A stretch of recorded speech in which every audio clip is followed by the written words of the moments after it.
Welcome to Sat Chats, the Bitcoin podcast where we chat about sats. Sats are the smallest part of a Bitcoin, the same way pennies are the smallest part of a dollar.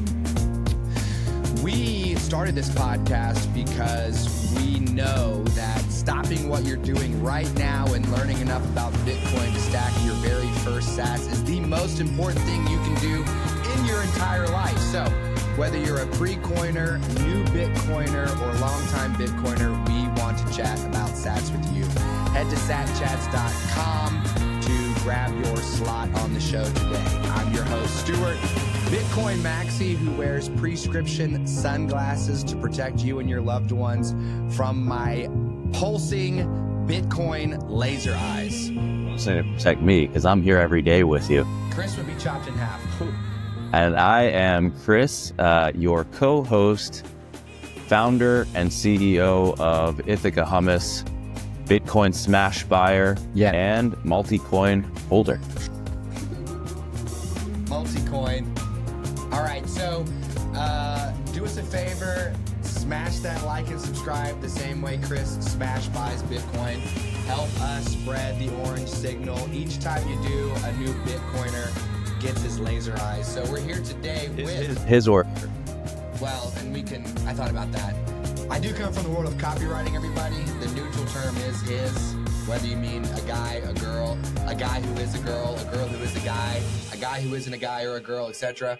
Y'all will hear about it, but when I say his laser eyes, I mean everybody's laser eyes. I just literally can't say their. Don't cut that. Yeah. That's a good explanation. You know what I mean? Great. Just coming from a pure English language, that is the neutral term. I know how thoughtful you are, but the entire audience doesn't. So I just wanted to give you a chance to run us through that. Listen, satillionaires out there right now, my sat pack, I think about words more than anything. The amount of words I've thought about is amazing, okay? So believe me when I say I'm being inclusive, when I say a Bitcoiner gets his laser eyes. So like and subscribe no matter what your pronoun is. Here we go. Maybe my pronouns are bit and coin. We'll see. Whatever you want them to be. So we're here with Brock. Brock is our friend, and we've known Brock for a while. Yeah. Now, haven't we? Yeah. And today we're going to be talking about Bitcoin security, how to secure, what happens to yourself if somebody wants your Bitcoin. Yeah. And we are also going to be talking about how the miners will continue to be profitable even when they run out of the block reward. So listen up, guys. We've got Brock here. What we want to do first, we want the sat pack out there, our satillionaires, to know who Brock is. So who are you? How old are you? What do you do? What's your relationship with finances? Help us get to know you first. Okay. Yeah. So thanks for having me today. My name's Brock. I guess for a living, I sell software. So just kind of a normal job, nothing exciting about it. Let's see. I'm in my 30s. I won't go into more detail than that. And, I guess, do you want me to tell you a little bit about like where I am in Bitcoin and kind of just, I guess, what my experience is, kind of my level of knowledge? Yeah. So I would say I have a basic understanding of what it is and how it works. I know sort of how it was started. I know, like, if you told me today I need to go buy Bitcoin, I could do that. I could figure out how to do that. I don't know that I could cold store it, but I could go and I could acquire some Bitcoin. And then, like, as far as my stance on Bitcoin, I was trying to think about that today. And I think I would say I'm like a Bitcoin skeptic. Like, I understand what it is, but there's some things about it that I have reservations about. So I kind of thought today would be a good opportunity to just throw some of those on the wall and see if we could work through some of that. So that's everything about me and kind of where I stand, and I'll leave it there. Awesome. And when you talk about being able to go and buy Bitcoin today, what do you mean by that? What would you do to go buy Bitcoin? Sure. Yeah. So if you said I need to go buy Bitcoin, the first place I'd go, and it's simply because I know it's there, is Coinbase. So I would just go on Coinbase. It's easy. I could figure out how to sign up, and I could punch the buttons to get Bitcoin. I could fund an account, and I could buy some small amount of Bitcoin. Yeah. And that's what I did, actually. Yeah. My very first purchase was on Coinbase.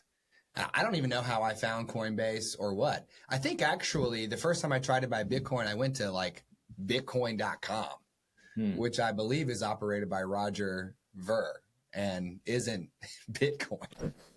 Just because he has bitcoin.com. And I think there was like an area on the website where you could buy Bitcoin, and I tried to buy Bitcoin and my bank account was like, no. Okay. Like you can't, or like my credit card or my bank account was like, no. Sure, forbidden. You can't do that. And then maybe I found a different website and tried, and my bank's like, no, dude. And then I think I finally landed on Coinbase and was able to get things connected. And I bought $45 worth of Bitcoin. And I felt pretty cool. And I thought, this is going to go to the moon. And I'm like, that was my allowance money that I had saved up as a dad. Mm-hmm. And I thought, I'm going to get so many tattoos with this later. It's going to be amazing. I think the nice thing about sites like that is you could set up the recurring investment, right? So like if I wanted to just put in $45 a month, like I don't know what sites allow that, but I know there are like Coinbase for one, you could go and you could set up a $20 a month, whatever you want, and they would automatically buy at a certain date. So if you wanted to DCA in, there should be a nice way to set that up. Right. And for our future satillionaires, DCA is dollar cost average. And that's where you buy pretty much the same dadgum amount along the same schedule. And over time, things just work out. So if you were to buy Bitcoin at $200 per Bitcoin, number one, you would be Aisha from yesterday and your life would be amazing. But if with the volatility, if you smash bought like our friend Chris here, and then it went from 200 down to 100, you're like, oh, and you're going to have to wait for that to climb back upward, right? But if you bought one Bitcoin at $100, and then you bought one Bitcoin at $150, and then you bought one Bitcoin at $200, then you would have three Bitcoin at $150. So dollar cost averaging just helps you kind of stay right in the middle. It helps you deal with the volatility, et cetera, right? For me, it takes the fear out of the equation, and it keeps me from kicking myself. So if I set it and forget it, then it's doing it. I don't have to think about it. I don't have to go and look. I feel like if I buy it, like if I go and like make the purchase myself, not automatically, and it goes down, then I'm just going to be kicking myself for the next week. Like, why weren't you smart enough to check all the macroeconomic situations that could be possible the next week, and you could have figured this out and you couldn't have lost all this money? So yeah, for me, it's I need to have some way of doing that automatically, so I don't go and blame myself for not buying the dip right. I also feel like dollar cost averaging helps me eliminate some of those emotions, because I think every new Bitcoiner goes through the mania of checking the price. And there was a period of time where I was checking the price like all the time, dude. I was on the Clark Moody dashboard. It was the first thing I did in the morning. My son bought me a coffee cup that said, it was like a Bitcoin dad coffee cup. And it was like, number one, checks the price of Bitcoin in the morning before checking the weather. Number two, talks about Bitcoin all the time. I don't know what is the Clark Moody website? It's a free website that tracks, this is what it looks like. So it's got price of Bitcoin, sats per dollar, all these metrics. So if you go down here, interplanetary travel of Bitcoin, a Mars round trip would take this amount of time. So it's like a more in-depth CoinDesk. I guess I don't really use CoinDesk. I'm not familiar with it, right? But for me, what the Clark Moody dashboard does is it lays out all these things about Bitcoin. And if you are interested in a specific area, you can click on it. It tells you a little bit about it. And then maybe you can go to Chappie from there to learn more, or you can Google around and teach yourself more. So the Clark Moody dashboard in real time gives you the price of Bitcoin. It gives you the the market cap of Bitcoin against the market cap of gold. So we know we're hovering around 10 to 11% right now. It tells you how many miners are on the network mining Bitcoin, right? By tracking the hash rate. It tells you the total number of transactions in Bitcoin for all time, which is 1.1 billion at this point. It tells you when it is predicted that the supply will be cut in half again. It tells you when Bitcoin is going to adjust its difficulty again, all sorts of stuff. And for me, especially on a desktop where you can lay out the whole dashboard and see all the stuff moving, you can start to be like, well, wait, we're talking about, what do you mean? What's hash rate? And you can start to explore different parts of Bitcoin. So we love the Clark Moody dashboard. I don't mess with any charts. I don't do any candles. I don't do any of that. How do you mean when you say the value is going to be cut in half? Not the value, the supply. The supply, yeah. What do you mean when you say that? Word. Okay, so what's paid out to a miner Yes. that wins the hash race? Yes. Okay. Right. So your US dollar supply yo-yos up and down based on what people want to do in that moment. And your gold supply is increased by about 2% a year every year, just because they're out there trying to mine. And that's about the amount you can mine and still be profitable without crashing the market with too much new supply.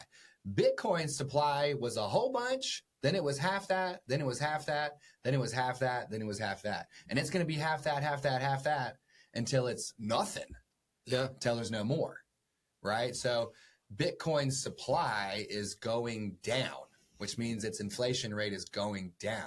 Would this be a good time to maybe get into that question? Yeah, let's talk about that. So my understanding is this will be after our lifetime, but at some point, the people mining Bitcoin today, they get paid Bitcoin when they win the race to secure the next block. I think I'm saying that right. So miner, they hash, they get the right number, they secure a block, and they get paid some number of Bitcoin right now. Mm-hmm. And they do that to get paid. So the whole reason that you have all these miners out there is because the competition is for additional Bitcoin. And then I guess the effect is they're securing the blockchain. So how are those miners going to be, how are they going to be pushed along to continue doing that if there's no more Bitcoin to go to them? So how do miners keep getting paid once Bitcoin what's their incentive to keep mining once there's no Bitcoin to keep mining? Yeah. Okay. And they won't be mining anymore after there's no more Bitcoin, but they will be entering new transactions onto the blockchain, right? So they'll need to hash that block, the next block, without being paid automatically. There'd have to be some other mechanism, right? Yes. Okay. So this is an awesome area, Brock, and it's a space that we haven't talked about on the show yet. And this is part of what I love about Bitcoin is it just stacks so much of it. We could chat about sats till 2138. And by the way, I am going to be alive in 2138. I'll be 153 years old. Yeah. Okay. And we're not going to be dead, man. Yeah. The first person to live to be 150 or 160 is alive right now. And that's part of the reason why it's so important for us to adopt a money that does not lose value over time, because we're going to live for so long if we don't die. As long as we don't die. Fact. Dude, let me just say this real quick to all the centillionaires out there. As long as we don't die, we're going to stay alive. Yes. Okay? So we need a currency that we can rely on. Now, the miners. This is something I want to address real quick. There are a lot of people who are like, hey, the only reason why, and you didn't say this yourself, but some people come to us and they're like, hey, the only reason why miners are mining Bitcoin is so they can get paid in Bitcoin. And then it's like, then they sell the Bitcoin to keep mining, and they think it's like a big circle of nonsense, right? But the only reason why someone mines gold is to have the gold. So let's think about how Bitcoin is set up, okay? And I guess the quick answer for all the people with a high time preference out there is that they'll continue to make money through transaction fees. But let's get there real quick. Bitcoin is set up to reward the miner for doing the work of verifying all these transactions instead of relying on banks or credit card issuers, etc. You get paid in Bitcoin for that. And at the very beginning, you got paid 50 Bitcoin. Then after about 4 years, you got paid 25 Bitcoin, then 12 and a half, then 6.25, and so on and so. Right now, we're in the fifth epoch. You get paid 3.125 Bitcoin. Okay. Wait a sec. Sorry. So miners verify or nodes verify? Miners verify that these transactions are legitimate and have occurred. Nodes verify that the solution to that cryptographic puzzle that goes along with all that work is correct. Okay. Right. Nodes are like a monitor, basically. They're just monitoring. They're not really doing anything. Whereas a miner is doing the hashing, whatever that means. But it's essentially trying a bunch of things until it gets the right answer. Is that right? Okay. Yes. So a miner is working. Right. A miner is drawing insane amounts of electricity. So that's part of the reason that they have to get that reward, right? Is because they've got to pay that electric bill. Yes. Okay. Right. And even if energy were free, for example, they're still doing work. Right. Right. And you need to get paid for your work. In today's world, energy is not free. So it is good to get paid in order to be able to cover those costs. But anyone who does work should get paid for their work. And the miners are doing the work. The nodes are just checking the work. Right. It's very hard to do the work. It's so hard a computer just has to guess as quickly as it can the answer because it can't even solve it. It's super easy to check the work. All you got to do is go, yep. It takes no power at all, right? So the miners are doing the work. They need to get paid for their work, and they used to get paid 50 Bitcoin. Now, in the era of getting paid 50 Bitcoin every 10 minutes for adding a block, that 50 Bitcoin was worth nothing. Right. I mean, at best, it was what? I mean, in the very beginning, it was literally worth nothing. Yeah. Even though technically it's been worth a ton the whole time. But you couldn't do anything with that, right? And then maybe it got to the point where your 50 Bitcoin were worth like $50, you know? Today, 3.125 Bitcoin is worth over $300,000. Yeah. So even though the block reward is getting cut in half every 4 years or so, the value of that Bitcoin is going up and up and up and up. So even though the miners are making less Bitcoin, they're making more fiat dollars, right? They're making more nations. They can trade that Bitcoin in for more government slips of paper, right? So as that number gets chopped in half, again, you might get to the point where, okay, we're done with 3.125. Now we're making 1.5625. But Bitcoin is worth $1 million a coin. And now they're making $1.5 million. So the work for doing the compensation for doing the work goes down in Bitcoin terms and up in dollar terms. Sure. Now, in addition to the block reward, you are paid transaction fees. Even today. Even today. Okay. So technically, someone who So who pays that? You and I do. So if I send you 1 million sats, I want Brock to become a satillionaire right now. Technically, someone who just loves Bitcoin and loves cutting out third parties, loves, cutting out banks and governments, and just wants people to do business face to face again, right? Or peer to peer. That guy or girl could take that transaction and put it into a block and verify it, commit it to the blockchain, and we're done here. But these days, if you're a miner and there are several thousand transactions that are waiting to be processed, it is more profitable to look at the transactions that come with a little juice in exchange for processing that transaction faster. Then you can mark that somehow. You can choose how much juice you pay. Okay. Is that only if I'm transacting like one Bitcoin wallet to another Bitcoin wallet? So it's not like when I'm going to an exchange and I'm giving them dollars and getting Bitcoin back. It's not happening there. It's only if I'm transferring Bitcoin from one Bitcoin wallet to another. Well, it's both, because when you go to, if I send Bitcoin from my wallet to your wallet, I want to incentivize the miners to pick up my transaction and throw it in the next block. If I go to an exchange, I'm just going from my wallet to their wallet. And then once they get the Bitcoin, they're taking cash from a separate place and handing it to me. So it's not going through a magic filter and going from Bitcoin and turning into dollars. Sure. I'm still sending the Bitcoin to somebody. So you still need to incentivize that, right? Now, and the Clark Moody dashboard actually has a panel that shows you what the current market rates for processing a transaction are. And you don't pay the transaction fee based on how much Bitcoin you're sending. You pay the transaction fee based on how much information is in your transaction. So what does that mean? Mm-hmm. Let's imagine that Bitcoin is digital gold. And when I go and get one Bitcoin, all in its entirety from an exchange over to my wallet, it's almost like I've got one gold bar.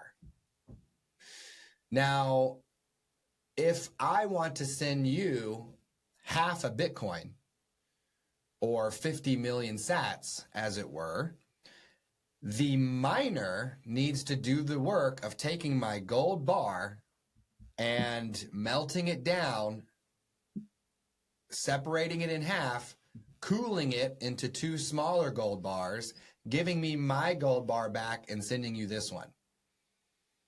So the fact that Bitcoin has been able to fix this idea of double spending, the fact that it's created something that's truly scarce in a digital environment, means that you can't really just break up those units of information and the same way you can break up financial information from banks and credit cards. You have to kind of melt it down and then send the guy his stuff back and send you yours, right? Now it gets even more complicated if I'm doing my dollar cost averaging and my wallet address has 19 unspent transaction outputs in it, because I've done 19 $50 purchases. Mm-hmm.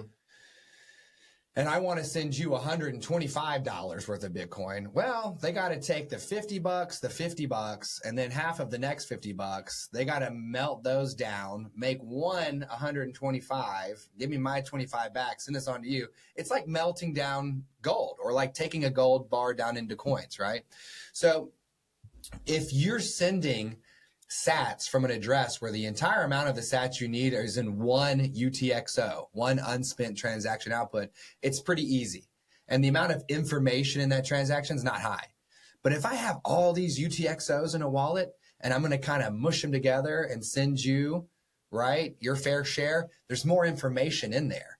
And you can, in some cases, you can pay a higher transaction fee to send $50 or $100 worth of Bitcoin than some guy who sends $1 million worth of Bitcoin. And you can go on to the meme pool and see where someone has transferred millions of dollars worth of Bitcoin and paid like $3.25 in transaction fees. So like when I think about sats, like in my head, I'm picturing like coins going into a piggy bank. Mm-hmm. So I buy 1,000 sats.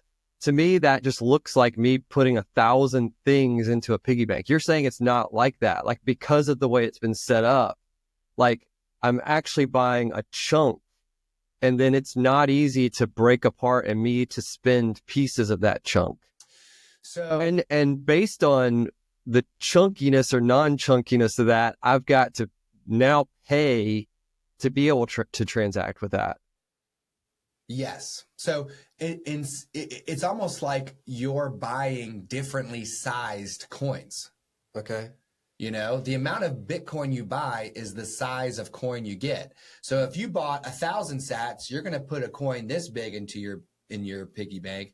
If you buy 1,000,000 sats, you're going to get a coin this big to put into your piggy bank. And if you buy a Bitcoin, you're going to get a fat bar. But if you need to pay me and it's more than this small coin, but it's not as much as these two coins put together, you got to kind of melt those down, get the correct amount, send it to me, and you keep the rest. So it's like, yeah, it's almost like your wallet would have a bar of gold, different size coins, maybe some jewelry that's made out of gold. It's just all kinds of different units, right, Okay. of Bitcoin. Okay. So, I mean, from a miner standpoint, I'm understanding that we're already set up with a process for them to get compensated post, Bitcoin reward for mining, whenever that is, 2140. But as far as like just general accessibility, like now I'm kind of wondering, okay, if it's that complicated for me to buy Bitcoin and break it up, like, would I ever want to use it for a daily transaction? Like if I'm buying these chunks at this size, but I want to spend a smaller chunk or I want to spend some combination of those, how realistic is it for me to walk into a store and say, hey, I want to buy this today? Mm-hmm. Okay. So let's slow down real quick and make one more point about the mining that I think is going to blow your mind. So when you want to send a transaction and you basically say, hey, I'll pay you to incentivize this, right? You're going to have a situation where your transaction comes with a little bit of a fee. Now, it really isn't that much of a fee. Even if it's a complicated breaking down and sending stuff, it really ain't that bad. And it's really not that hard either. The computer does it.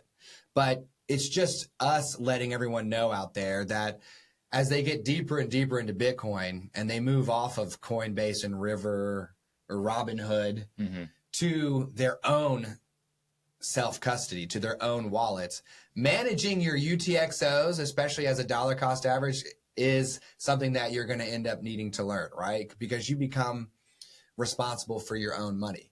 So a lot of times your 3.125 Bitcoin today comes with another 0.1, 0.2, or 0.3 worth of Bitcoin because of all these transactions. That's the sum of all the transaction fees that those individuals are paying. And to be clear, you pay in virtual bytes. You pay in sats per virtual byte. And right now, it's like 4 sats per virtual byte, 5 sats. There's 100 million sats in a Bitcoin. So what is 4 sats worth right now? 4 sats. I mean, you can get about 1,000 sats for $1. Okay. So 4 sats would be 0.001. Okay. So negligible right now. It's nothing. It's nothing. But as the value of Bitcoin increases, the amount that those sats are worth will become higher and higher and higher. But when you subtract the amount they get for mining, it's so small today that I feel like they would have to increase it to make it worthwhile. Also, theoretically, right, as we get to the end of mining, a lot of miners are going to go, there won't be as many miners anymore, right? Because there's just not as much reward to go around to a large community of miners. So is that how you understand it? I don't know, dude. If it's the year 2138 and there are no more rewards for mining Bitcoin, but there are transaction fees for Bitcoin, and if I solve the block, I get 0.3 Bitcoin because of the collection there, and 1 Bitcoin is worth 10 million, 1 trillion. I want 0.3 of that. Last time I checked. Yeah. Like when you think about how the block reward cuts in half, eventually by 2138, before it goes away fully, the block reward will be something like 37 sats. That's it. But there's a guy out there, and I can't remember his name, and he says 37 sats is generational wealth, y'all. Because he knows that by the end of that that sequence, people are going to be mining to try to get those 37 sats. And if they're trying to get those 37 sats, that means those 37 sats are worth a lot. Sure. Well, you get the benefit in theory too of more transaction volume, right? So it's maybe you still have low transaction fees, but instead of, I don't know what it is, 1,000 transactions per block, it's literally 50 million transactions per block. Well, let's talk, because that was your question a moment ago, right? Of like, it sounds difficult to transact. Yeah. Let's talk about the layers that are starting to develop on top of all the base layer, right? That's like one piece of why like I'm seeing difficulty. The other, and I think this will tie in. The way I understand it now is if I want to go transact, then I do that on my phone or whatever, but then it could take up to 10 minutes for that, just depending on where we are in the block cycle. It could take up to 10 minutes for that transaction to get locked into a block. Mm-hmm. So like if I am at Starbucks and I try to buy something in Bitcoin, are they going to say, okay, thanks, now you got to go stand in the corner while we wait the 10 minutes to make sure we actually receive this Bitcoin? Right. So, but maybe that's all kind of tied together in this layer idea. So first things first, it is not complicated to transact in Bitcoin. Even though I'm over here talking about different size amounts of Bitcoin and melting it down and all that, all you do when you want to spend Bitcoin is you click a button and off it goes, right? The computer does all of it. And you might decide to learn more about how to manage your Bitcoin inside your wallet in order to lower the transaction fees that you need to pay. But even if you suck, it's not going to cost that much to do it. You click a button, squigoosh, right? And in today's world, when we transact with bank accounts and credit cards, and it's all just numbers flying around, there's costs there that we don't see. And the cost is inflation. The cost is our money is buying us less and less over time. So you can either take some time to learn how to manage a money that does not decrease in value over time, or you can keep using this money over here, and the cost is it goes down in value over time. So to your point, what am I going to do if I want my mocha, frappa, whippy, dippy, chunky dunky, lino with misto foam and a puppuccino, pistachio, exactly. And what am I going to do? Wait 10 minutes? Yeah. Bruh. And funnily enough, the best practice when you make a transaction on chain is to wait for 6 verifications before you're like, okay, we're good. And six blocks. Yeah. So basically what you want, best practice, if we're going to do a transaction, you want to see the transaction hit your wallet in that first 10-minute block, and then and it gets verified once. You want 5 more blocks to hit the blockchain and then go back to your block and say, that transaction happened and my transaction happened. Then the next one, that transaction happened and this block and my block. And you want it to show 6 transactions. So that 6 verifications. So you know you're good and clean and locked in, right? That's an hour, right? Yeah, that's not 10 minutes. That's an hour. So how can we make these transactions faster? Because in today's world, if you hand them paper cash, you're done. If you hand them a credit card or you tap to pay or even a debit card, boop, done. The answer is some type of layer on top of Bitcoin. So now am I going to have to own another coin to do the transaction? Good question. There is many different ways that people are trying to figure out how to scale Bitcoin's transaction capabilities. Because your comment earlier about, hey, maybe there's not 1,000 transactions in the block, there's 5 million by the 22nd century. So far, no. They actually tried to increase the size of the block earlier in time. They weren't able to do it. There was a group of people who was like, we should make more transactions fit inside every block. And then there was a group of people that was like, no, dude, Bitcoin is Bitcoin. Okay, stop playing. Yeah. And it was called the block wars. And the group of people who wanted to increase the size of the block weren't able to convince the Bitcoin network to change Bitcoin. So they made themselves a brand new thing called Bitcoin Cash. And they tried to get everybody to use Bitcoin Cash. But like every other cryptocurrency out there, it's just something that they could make and control themselves the same way the nation state controls their own currency. And everybody that flipped from Bitcoin to Bitcoin Cash got absolutely wrecked. 100% wrecked. The people that sold all their Bitcoin to buy Bitcoin Cash watched the value of the Bitcoin Cash go to nothing, right? So Bitcoin is great because you can't change Bitcoin. There probably won't be more transactions per block in the future. You will likely reserve that for big old transactions. Okay. And that's why a lot of people are like, you know what? I mean, Bitcoin is kind of like digital gold, but you can't really buy stuff with it. No, Bitcoin is digital cash. And if you get to a world where everyone uses Bitcoin, then you will be just sending sats here and there to buy stuff. But it's likely you'll do that in a pocket universe that rides on top of the blockchain. And here's what I mean by that. Doctor Strange, and no, we're not going to do that. We're not going to do the Marvel.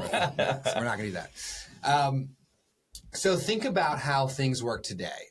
The United States prints physical dollar bills, correct? And that's supposed to be money. But how often do you use cash? Do they print actual dollars? Not as much as they used to. Yeah. I mean, now it's just click a button. Yeah. Right. Like cash has become so rare in today's world that we're not even sure if they still make literal cash.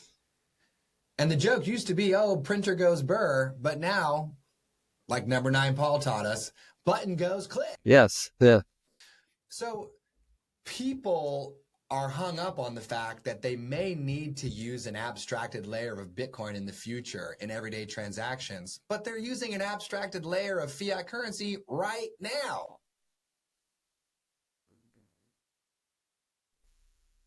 I got to think about that one. Is it abstract though if it's the same currency? Like we refer to it as this, and I can always go back and exchange for cash. Like yes, I can transact using a credit card, but I can always go to the bank and say, you know, I received this $100 from Stuart, but I want to pull it out in cash. Mm-hmm. So is it abstracted, or is it's a means of transfer? Well, can you always go to the bank and get all your cash? So far, yes. What happens if we all try to go to the bank and get our cash out? Yeah, it gets ugly then. So it's not easy, I can tell you that. Yeah. You try to go to the bank and get like 10, 20 grand. It's not easy. Yeah. Oh yeah, it takes. They're like, excuse me, sir, but we're trying to make money off of your money. Exactly. Why would you want your money? We might need to wait at least a few more days to make a little bit more money off of the float before we can give you that money. Call my boss's boss's boss and let them know. Excuse me, sir, I regret to inform you we were unable to find you any grimace shakes. Like, come on, dude, give me a break. So in today's world, we all just kind of have numbers that we use, right? Yeah. So you have a number in your checking account. You've got a number in your savings account. You've got a number on your credit card that you owe. You might have a number in your investment portfolio, but it's all just numbers. Now, when you and I set out to start spending fiat currency for the first time in a day, let's imagine my bank is Bank of America. Let's imagine your bank is Wells Fargo. Okay? Wachovia. R.I.P. Wachovia, bro. Wachovia. Now, they are not going. Bank of America has lots of customers. Wells Fargo has lots of customers. We are spending money all day long, dude. There's numbers flying around everywhere. If my bank and your bank tried to settle each individual transaction throughout the day, that'd be a lot of work. Sure. I mean, if my customer sends your customer $40 And we do all this work to settle that transaction. Okay, $40 is out of here. Now it's yours. But then another one of your customers sends one of my customers $20. Well, shoot, we should have just waited until the end of the day, because then I could say, well, my net flow to you is $40. Your net flow to me is $20. So we actually really only need to resolve the $20 difference. Okay. And then we're done. Let's just resolve all these transactions one time per day, y'all. Okay. Because it'll make it easier for us. So what the banks have figured out is that it's easier in many cases to abstract the payment layer, and Bitcoiners are figuring that out as well, right? A Bitcoiner is someone who just wants to be their own dadgum bank. And so what the banks have figured out to make their lives easier, Bitcoiners are figuring out as well. So instead of cash, where here's physical paper cash, now you have it, now we're resolved. They've got this floating layer of financial information that they settle one time per day. Instead of sending you Bitcoin on chain, because let's say it's only $7. Let's say it's the real world equivalent of $7. I'm like, man, I don't want to send you 7,000 sats because I have too many UTXOs, and the sats per virtual byte is going to mean I got to pay 300 sats on that 7,000 sat transaction. That's too high a fee. Meanwhile, 300 sats on a 3 Bitcoin transaction is hilariously low, right? And just imagine asking your bank to send $1 million to someone else. Okay, sure. That's going to be so much money for us to do that for you. Yeah. We really got to go ahead and charge you how much? $20,000 to do that? I have no idea, because I ain't got no $1 million. But for them to go bleep, bleep, bleep, zoop, zoop, zoop, you got to pay them 5 figures to transport your 7 figures. And with Bitcoin, there's a world where you could send 7, 8, 9, 10, 12, 15 figures for like 1 figure. You know what I mean? All right. So on top of the blockchain, people are building what's called second layer technologies, right? One of them is called Lightning. Yeah. One of them I'm learning is called Liquid. And there are many second layer technologies that people are trying to build to figure out how to do this, right? The one I know the most about so far is Lightning. And that's just because I've heard about it a ton.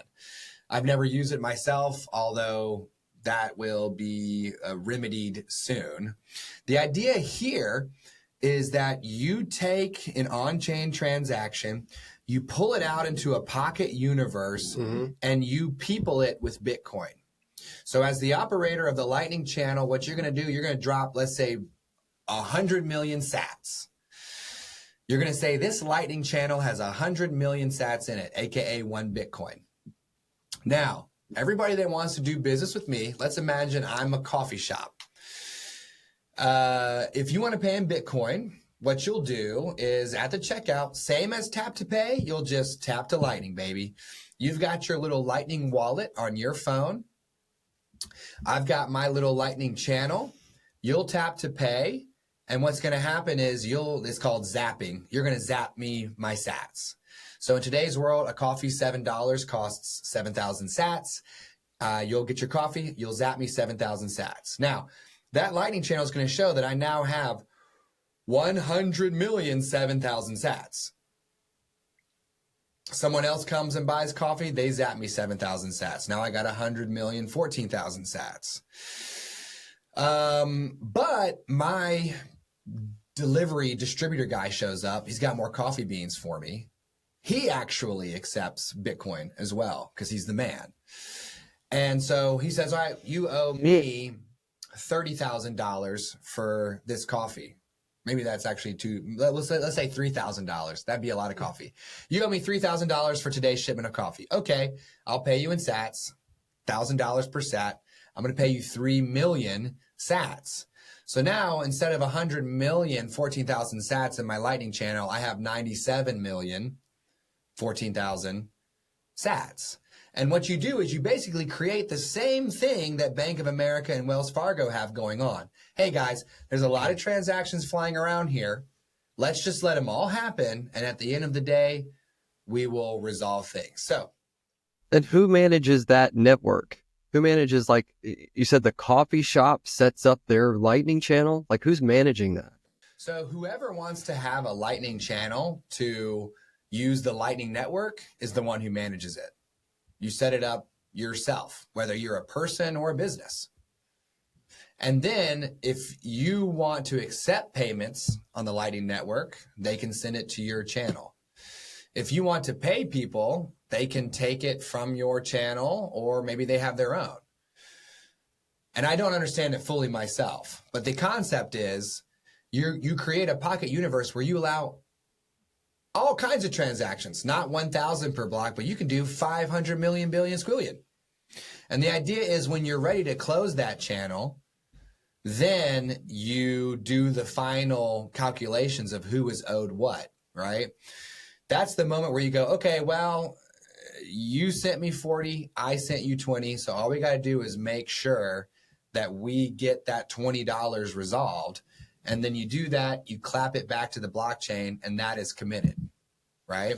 Okay. So you really, even though you do 1 million transactions, it only ends up being one transaction on the blockchain. Yeah, I'm picturing like just visually, like you said, there's a block, and then there's another block down here 10 minutes away, and then you've got this separate network where all these small transactions are happening, and they all get settled that one time. Like that's the last block of the day. Okay. Okay. Like one big old batch transaction. Okay. So can I go and make a Lightning purchase today? Like, could I go try that out if I wanted to? Yeah. Okay. Yeah. And there's even there are even apps, for example, Fountain, I believe, is one of them, and it's kind of like it's like a Spotify for Bitcoiners, so to speak. And you can connect your Lightning wallet to Fountain and set it up to stream sats to the creators of content. So it's almost like instead of paying a monthly subscription to Spotify, you go on Fountain, you hook up your Lightning wallet, and then you stream sats only to the people whose content you have listened to, and only in the amount that you have listened to them. So you might zap them 1 sat per minute of content listened. And if you only get 47 minutes into their hour-long podcast, you zap them 47 sats and you're done. This feels like, do you remember when we used to have cable and like you got all the channels in one package, and then everybody started complaining the package was like way too expensive. So they were like, let's just break it all up into these streaming services, and you only pay for what you want to watch. So like, if you only want to watch Netflix, you only pay for Netflix, and it'll be so much cheaper for everybody. This feels like it's the next step where they're like, it's going to be so much cheaper because you only pay for what you watch. And at the end of the day, I'm just going to be pouring money out of my Bitcoin wallet, watching all these different streams. And it's going to be like, you told me it was going to be less expensive. Yeah. But now I'm paying for every second of content I ever watch. Yeah, like, but you have more control as the consumer, which is what the market wants. Do I want more control though? Like, to me, more control means more time and effort on my part. Mm-hmm, mm-hmm. I feel like there are issues with like having a bank manage my money, but it's a trade-off for me. Like maybe I don't have as much control, and maybe I can't pull out $10,000, but I also have the benefits of being able to spend my money anywhere I want, any time of day. And I have like the benefit of knowing that if that money is stolen, I have a means of getting it back. So it's kind of, to me, it's a trade-off there. Like I'm trying to. The problem is, and the thing that most people don't consider, is that it's being stolen every day as the Fed just prints and prints and prints and prints money. I have a question about that too. So I've heard people talk about Bitcoin as a store of value, because the amount is actually decreasing, right? Because, well, in theory, over time it will decrease because you'll stop mining it, and then people are going to just lose it. People are going to lose their keys. Yeah. People are going to die and not have a will with it, and it's going to start decreasing, right? So in theory, the value will always continue to go up because there will be less and less of it. It's going up forever, Laura. So that's a great store of value, but does that also, can you have something that's going to be a good store of value and also be good for transacting with? Yeah. And the reason I'm asking that is just, let's imagine for a second that you have a lot of Bitcoin and somebody's like, do you want to buy stuff in Bitcoin? And you're watching your account and it's like just growing and growing in value. Mm-hmm. So you're like, well, I could spend this 10 sats today Mm-hmm. on a cup of coffee, but if I don't spend it, it's going to be worth like double a year from now. So I almost worry that if you're operating in Bitcoin, it's going to have like a depressive effect on the economy, because people are going to be like, I don't want to spend this money because it's going to be worth more tomorrow than it is to me today.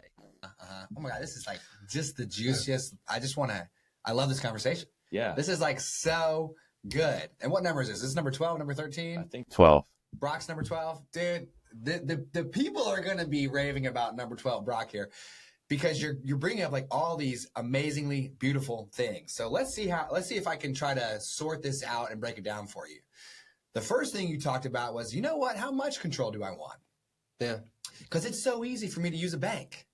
And if somebody ganks my dollars, the bank goes, it's okay, we just put it back. Yeah. From where, Brock? From where? I don't know, but I would. But think about it for a second. At a bank, they can see where my money went. I would imagine, and I don't claim to know this, but I would imagine they just reverse the transaction. So they see, oh, Brock, who's at Wachovia, sent money to Bank of America. He didn't want to. We're just going to call Bank of America and say to void that transaction. Right. I don't think they're making it up, but I don't know unless that. the person has already spent that on something else, right? Then when they reverse a transaction, they are legally authorized by the United States to go button goes click. And that's actually part of how they increase the money supply. Not only does the Federal Reserve increase the money supply, banks and lenders increase the money supply when they are authorized to do so by just going go, boop, more numbers. So even though it is easier for you to use Wachovia, in exchange, you must accept a form of currency that buys you less and less and less and less. You have to say yes to a system that sets you up to lose value over time. And in exchange for this convenience, it means that your money will only get worse and worse and worse and worse, which means you have to get more and more and more and more of it. Now, I want to come back to that, but yeah. Okay, well let's hit it right now. What's going on? So I talked about Bitcoin. This is just what's going on in my head right this second. So Bitcoin, it will go up in value. So in my head, I'm thinking I probably don't want to spend that because it's going to keep going up in value.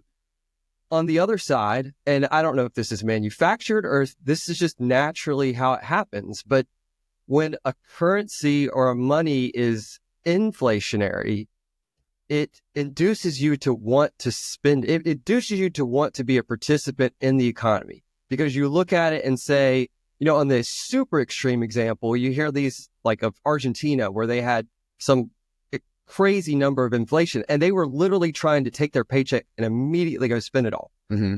If you have some moderate level of inflation, to me, it's stimulatory, because you're like, if I just hold on this cash, I'm losing value. Instead, I could either go spend it on something I want, so I get some joy out of it. It's not just sitting and losing value, or I somehow participate in the economy by buying stocks and bonds, or I start a company, or I do something that's going to increase the value of the money I have today. So, and again, I don't know if the nation state has thought about that and like come up with that as a strategy. And that's why we chase this 2 to 3% inflation, or if this is just a natural thing that's happened, nobody's really thought about it. But those are two opposing things to me. Like you have Bitcoin that's like, am I ever going to want to spend it? And a dollar where I kind of do want to spend it because like you said, it's just going to sit and lose value. Mm-hmm. Oh my God. So much beautiful, beautiful, beautiful. Mm-hmm. So, okay. Woo, Brock. All right. So when you have a fiat monetary system, then the money you've made is only going to be as good as it is right now. Yeah. So you better go figure out what to do with it. Right? And for most people, they just spend it on absolute garbage, right? Absolutely don't need it. My daughter, when her allowance gets high enough, she wants to go to Target and browse pieces of plastic until she finds the piece of plastic she likes. And then she buys it. Yeah. And then about a day and a half later, it's gone. We don't even know where it is because her room's always a mess. But it's like, babe, you're wasting your money on garbage. But she wants to spend it, right? And so much of us do that. We don't allow our money to build up so that we can buy something more meaningful, right? We just buy little ditties throughout the day that aren't worth anything at all, right? And we're willing to pay kind of whatever for them because we know that the money whether we know it or not, the money that we're spending on that thing isn't going to get us that thing later anyways. And the government does know what it's doing. The nation state absolutely knows what it's doing. And what it's doing is incentivizing you to work and make money and put it back into the nation state economy and then work and make money and put it into the nation state economy so that what they can do at the end of the year, they can say, all right, you guys were $4 trillion productive. So what we're going to go ahead, we're going to get our billfold. We're going to go ahead and just print $2 trillion more dollars because we spent $6, right? So we're going to give ourselves $2 trillion. That means that y'all's productivity just got diluted, right, by a third or more, right? So what we're going to do is we're going to go ahead and let y'all work. Then we're going to print more of these silly slips of paper that we're making y'all use. And that's how we're going to pay ourselves thanks to your work, right? So you have to say yes to an absolute whirlwind of insanity in order to have the convenience of using Wachovia and having your money put back in your account when it's stolen, right? Now, let's come over here. Brockovia. It's got a nice ring to it. What if Brock can be Brock's bank? And what if Brock's money can't get made out of thin air by anyone else, right? What if Brock quits using these dumb pine needles over here that everybody thinks is money because there's pine needles everywhere, and Brock starts using this money and there's only 21 million and 1 million is in Satoshi's wallet and he's probably dead. And however many Bitcoins are on a USB key in a junkyard in the United Kingdom and homie can't find it, right? And how many people bought a Bitcoin or two on an old laptop and didn't store the seed phrase and it's gone? They're like, dang, bro, so much Bitcoin is already gone, which means the remaining Bitcoin is even more valuable. I've heard numbers like 15% or it's just already gone. Mm-hmm. But what's great is each Bitcoin divides into 100 million Satoshis. Smash that like and subscribe button if you're a Satillionaire and you love Satoshis. Or not. So it doesn't matter how much get lost because it's so dang divisible that we'll always be able to get it to a small enough unit to make a small purchase. And it can always be used for a big purchase. And the amount of the economy that your Bitcoin can get you will go up and up and up as the economy grows and the money doesn't. Okay, so let me see if I can hold on to this thread here, Brock. Okay, the spending it. Here we go. Now, you're saying, well, if we all adopt Bitcoin, then we're all going to go, this Bitcoin's going up. Yep. Number 9 Paul won't sell his Bitcoin. And I asked him why not. And he said, because it's going up. Why am I not going to sell my Bitcoin? Because it's going up, fool. Okay? If you spend 10 sats on a coffee today, well, that's going to get you 10 coffees tomorrow. Exactly. Yeah. So do you really want that coffee today? And if none of us spend our Bitcoin, then the economy is going to come to an absolute halt, right? Yeah. Wrong. And here's why. Over here in nation state nonsense is capitalism. Boop, boop, right? Scare quotes, guys. Air quotes, guys.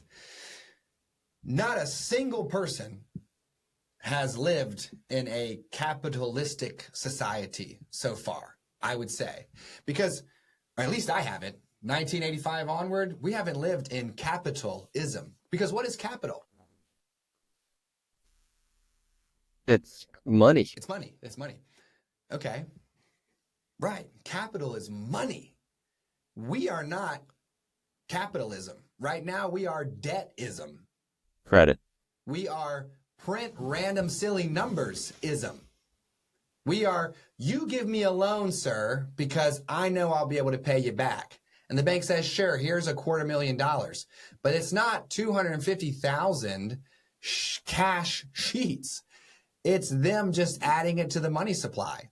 So then I take that money and I go do something with it and I owe you back and yada, yada, yada, right? And everybody's on credit cards or everybody's on loans, everybody's on mortgages. It's debtism. It's not capitalism. Bitcoin is capitalism because what you do is you let your Bitcoin stack up until you have enough to buy something that you think is even more valuable than Bitcoin and the future value of Bitcoin. So you go from saying, I need to spend my money right now, likely on garbage, or I need to go become a part-time financial wizard to make the money I'm earning in my full-time job make more money because I know I'm going to need more of it, to I'm going to work hard. I'm going to store my value in Bitcoin. And when I want to buy something that's truly worth it, like a home for my family or a vacation for my family, or even in this case, I've allowed enough capital to accrue that I'm going to give it to Chris because he's an entrepreneur and he's going to go make more Bitcoin with my Bitcoin.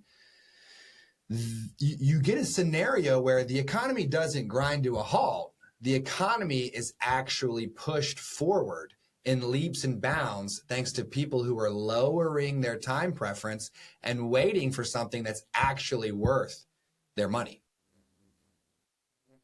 That seems very idealistic. I like that idea. But I struggle to see, like, I guess it's hard to know if that's going to happen without just doing the experiment. Like, it sounds good, but I worry that so like the debt system that we have come up with, it's so stimulatory that I worry, like, if we all go to Bitcoin, I'm going to struggle. People are going to struggle to get anything done because we're all just going to want to sit on our pile until we find something worth getting out of bed for. Yeah. Well, what I think it's going to do, Brock, is make people much more thoughtful about what they buy and the price at which they buy it. I might look at a cup of Starbucks coffee and say, 7,000 sats? Absolutely not. I'm going to go get a bag of coffee for 1,000 sats, and I'm going to make 70 cups at my own freaking house, right? So a lot of people in the Bitcoin community feel like Bitcoin is going to demonetize many areas of life. And they're going to drop the price of many doodads down to their true utility value. The value of a Starbucks cup of coffee is not $7. It's like $1 at best, right? The actual utility of the caffeine inside the coffee and its ability to keep you alert is not $7 worth of caffeine, maybe $1 maximum. But you have all this extra juju that's added in terms of the milk or which I guess would have some value as well. But just the idea of getting a Starbucks coffee helps them get up to $7. And I actually was at Sola Coffee the other day, and the guy checking me out, he was like, man, I'm so grateful for Starbucks. And I was like, really? As like an independent coffee shop, you would say that? I thought you guys hate Starbucks. You know, my mother-in-law, she owns a coffee shop in Virginia. She calls it Charbucks. And like, we can't even bring a Starbucks cup into her espresso bar and cafe because we would get absolutely wrecked. I made that mistake once. And I was like, how can you say that? And he was like, well, Starbucks has convinced America that a cup of coffee is worth $7. And so I can charge you $7 for your cup of coffee here at Sola. I was like, oh my goodness, that's diabolical, right? So what I think Bitcoin will do is it will help people go from a land of instant gratification to a land of hang in there and wait for something that's truly worth it. And Bitcoin's going to usher in this era of financial responsibility for the world. Somebody chop that up and put it on YouTube Shorts now. I guess I'll kind of end with this one. So I'm picturing this new world where we all save up for what we want and we stop buying doodads. What happens to all the people involved in that? Like if, you know, it's painful. Yeah. But that's the whole idea. Everybody working at Target and Walmart and Starbucks, and they're going to have to go find other jobs to add true value to the world instead of true value. Yes. But every time Starbucks sells a $7 cup of coffee, you could look at that as like, they're kind of getting a little bit of a free lunch right now. Right? To an extent, you could argue that's a misallocation of capital. You should have spent $1 on coffee and put $6 toward something more valuable, right? We're sending our nation state paper into all these areas that are not good areas. It's misallocated, right? The kind of money that might actually help create a capital fueled economy is going off into random cliffs, right? But if you have a world where people are allocating their capital correctly, then you get profitable undertakings and enterprises. I think fundamentally I agree with that. Like I think that's a good undertaking or a good path for Bitcoin. I just don't know how realistic it is. I think it's going to take a long time. And that might be part of why Satoshi makes it so long for all the Bitcoin to get out there. You know, it's not like a cryptocurrency where the company prints 100 billion tokens, gives itself 80% of those tokens, and starts selling the rest as some kind of useful thing on the marketplace. It's going to take from 2009 to 2138 to get all the Bitcoin out. So even though it might seem idealistic or even unrealistic,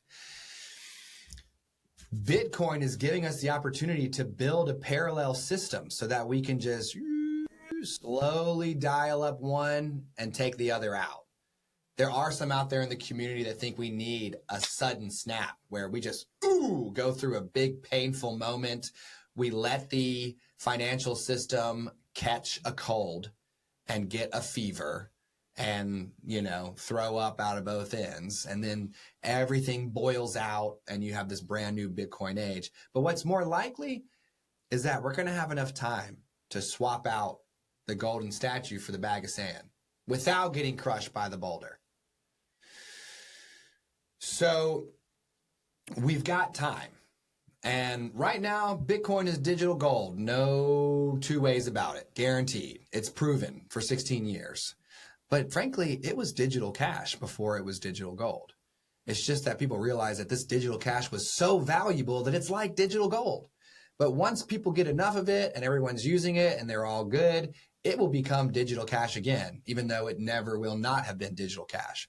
Bitcoin is digital gold. It is digital cash. It's the digital unit as well. And you better believe that if the satillionaires out there in the Sat Pack who are watching Brock Live right now can help me get a bunch of Bitcoin so I can turn into a multi-coiner like Mr. Smash Buyer over here, if that gets to the point where I can use it to buy the Black Forest in Germany, I'm going to do it. I'm going to do it, and I'm going to drop a protective magic spell over those old trees, and I'm going to live somewhere deep inside of that place. And until you're 168. Or older. Dude, I'm going to be jamming on multi-100-year-old trees in the Black Forest of Germany. You better guarantee. That's worth more than Bitcoin to me. The Black Forest of Germany. Right? So people will get to a point where they see that there's something in their lives that's more valuable to them than Bitcoin, and it will flip from digital gold to digital cash, but it'll stay digital gold because the amount they spent on that thing will get replaced in purchasing power as the value of Bitcoin goes up. So let me say something real quick. All right. So how many Satoshis would there be once we've mined all 21 million Bitcoin? It's 21 million times 100 million. I couldn't do it either. All right. Yeah. 21 million plus those, how many zeros is that? Eight zeros? Is that 21 quadrillion? Is that 21? No, it's 2 quadrillion, 100 trillion. 2 quadrillion. That's when you start using the E. Yeah. 21E something, yeah. I didn't type it into my calculator. I asked ChatGPT, give me this, tell me how I would say it. Oh, yeah, say it. And it's a compound number. It's not like a billion. It's like a compound version. Okay. Yeah, so you have 100,000 million, billion, trillion, quadrillion. So you would have 2 quadrillion, 100 trillion sats. Yep. Which is more sats. And then divide that by 8 billion people. We are like if you uniformly. Yeah. What is it? It's 214,285 sats per human being. 214. And how many Bitcoins? Well, 21 million. Oh, it's 0.002 of a Bitcoin. Okay. Yeah. So 214,000 is, that's 214,000 is 6, right? And there's 8. So it's 0.0002 Bitcoin. Okay. If it were evenly distributed, if there was no Michael Saylor. Right. Yeah. Right. Okay. Right. But by the way, everybody that's scooping up their Bitcoin now is going to be able to allocate it to other people later in exchange for stuff they think is valuable. So even if you aren't getting Bitcoin right now, you'll get it later. But it's a whole lot better to go ahead and get it now because it's only 100,000 dwills for 1 Bitcoin. Yeah. The only thing anybody wants for 1 Bitcoin right now is 100,000 sheets of worthless paper. Can you believe that?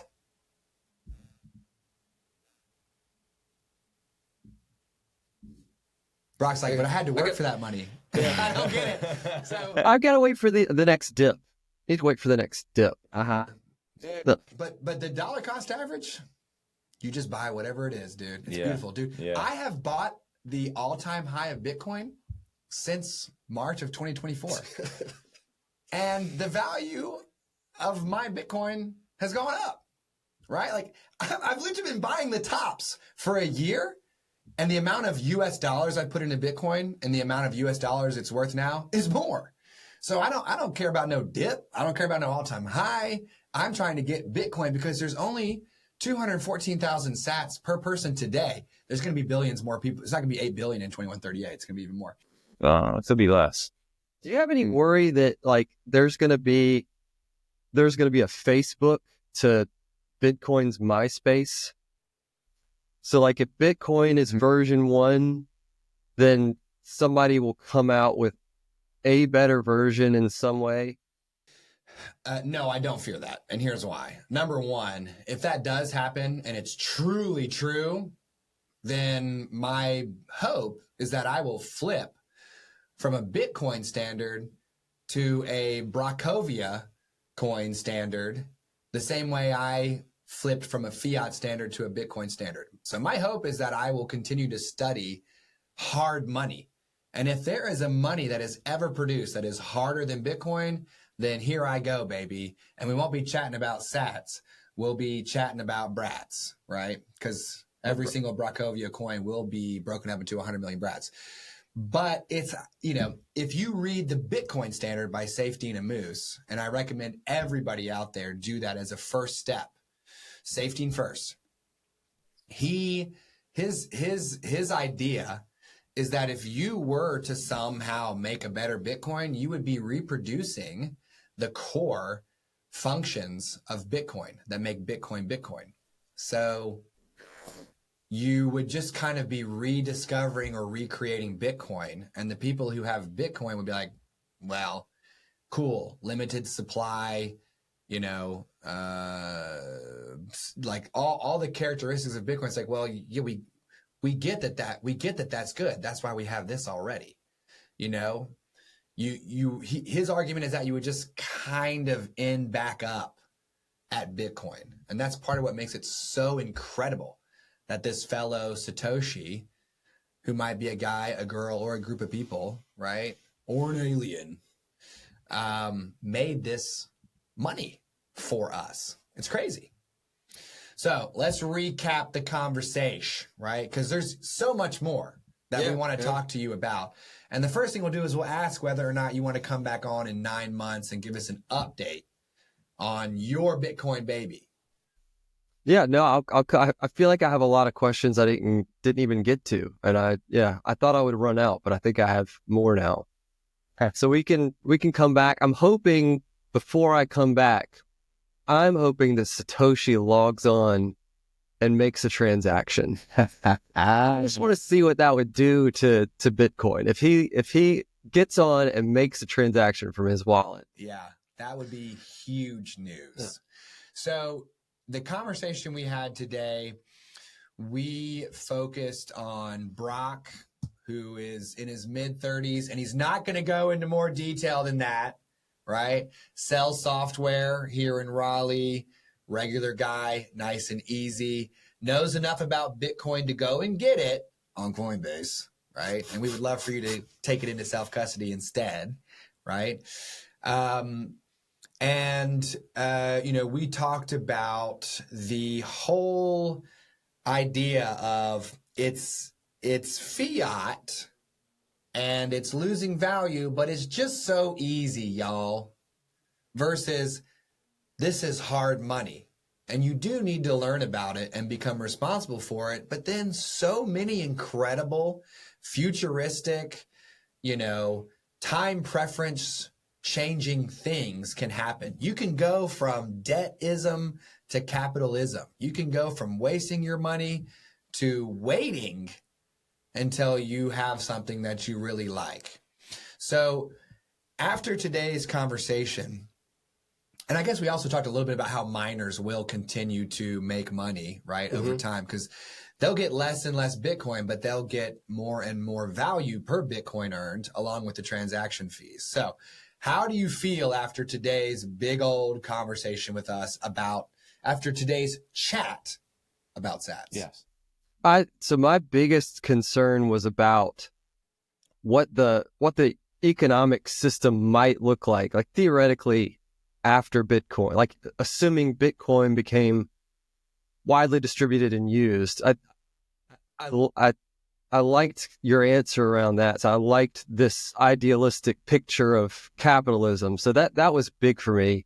'Cause I was stuck on the idea of it only ever being a store of value. So that was the biggest thing. So I think it'd be cool to have some follow-up discussions on that. And, just more about how it would look if it was a Bitcoin-centered economy. We love that. Yeah. And if you all want Brock to come back in 9 months, light him up in the comments of this video section and just tell us how much you want Brock to come back. Now, let's go ahead and make him his offer. All right, Brock. So for every guest who comes on the show, we like to exchange value for value as part of the Bitcoin community. We like to compensate our guests for their time. And so we give each guest a choice between $50 in nation state paper, 50 USD. 50 Swimbledy Wimbledys. kind of not looking great. It's been here for a while. Yeah, I mean, you guys have been pitching me on the alternative for an hour and a half now. Well, let's see. Not really a fair competition. Let's see how well we've done. Okay. All right. It's not fair on the other side too. Yeah. You know what I mean? Yeah, true. All right. Or $50 worth of sats. Okay. The price of a Bitcoin, a whole Bitcoin right now is $105,760, which translates to 946 sats per dollar. So I'm just going to do 946 times the $50.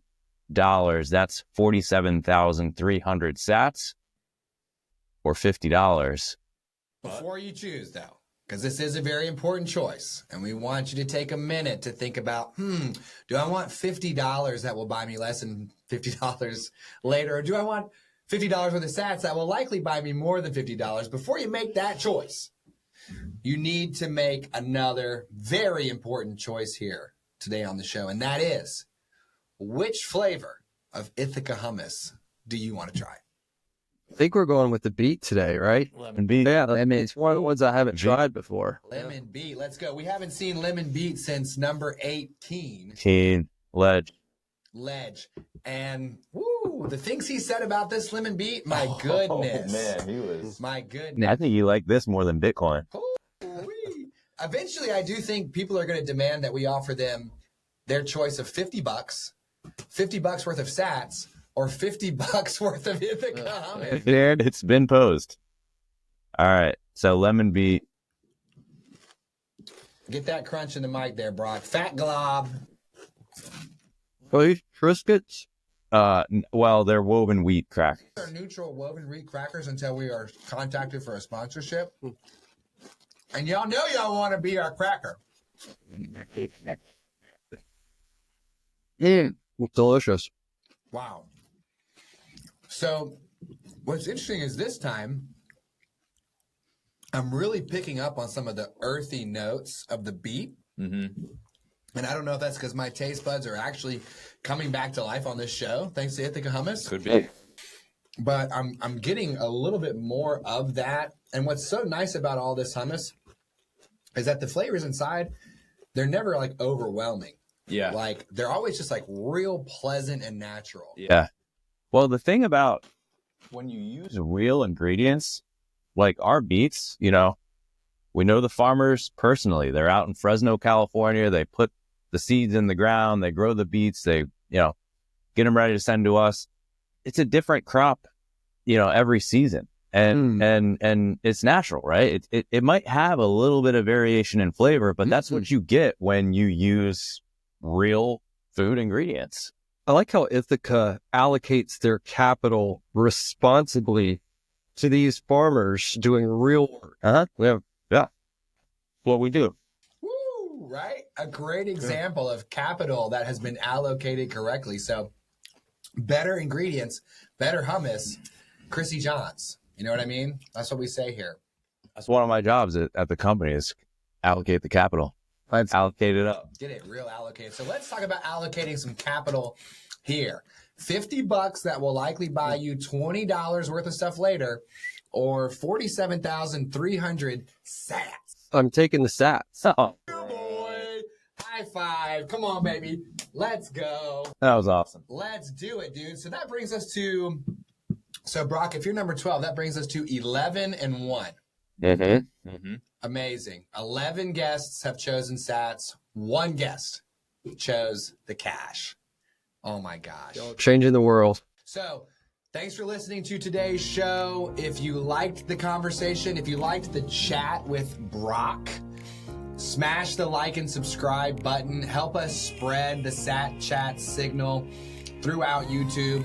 If you don't flip from a fiat standard to a Bitcoin standard right now, you are not going to make it. We can't help you. You are. You're going to continue to stack melting ice cubes and wonder where they are when you come back as a puddle of water, okay? You got to figure out how to get your ice cubes into the freezer. You do that one conversation at a time. So, like and subscribe. Every time you do, a Bitcoiner gets his laser eyes. Help us get to 999 plus one subscribers on YouTube as quickly as possible, because we will unlock a live show Friday mornings at 10 a.m. All your favorites will be down in the chat while we chat about Sats Live. Brock will be there. Keen will be there. Paul will be there. Aisha's going to be there. Jack's going to be there. The Chad Michael Saylor probably isn't going to be there. But you know what? Maybe. You never really know. Yeah. So make it happen for us. We are working as hard as we can to chat with everybody about Sats, because it is that freaking important. So last thing we'll say, Sat Chats is for informational purposes only and should not be construed as financial advice. Also, our guests' views are their own. Thanks so much for watching, guys. See you on the next one.